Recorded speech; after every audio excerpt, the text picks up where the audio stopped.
Od vzniku Slovenskej republiky prešli slovensko-maďarské vzťahy zložitým vývojom. Ale celková viac ako 15-ročná bilancia je pozitívna.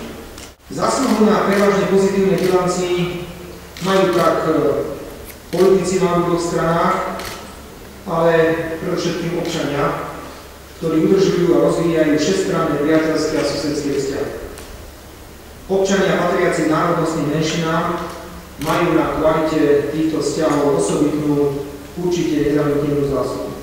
Chcem, vážené dámy a páni, na tomto mieste jednoznačne potvrdiť záujem vlády Slovenskej republiky na rozvoji dobrých susedských vzťahov s Maďarskou republikou.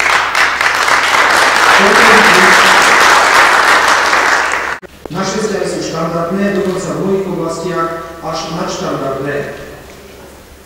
Ako susedia a spojenci v Európskej únii a v NATO máme spolu zodpovednosť za stabilitu stredoeurópskeho regiónu.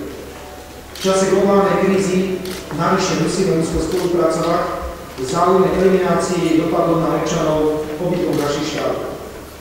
Na toto sa nakoniec sústredí aj obsah mojej oficiálnej návštevy v Maďarskej republike, ktorá ekonomicky a sociálne trpí krízou podstatne viac ako Slovenská republika.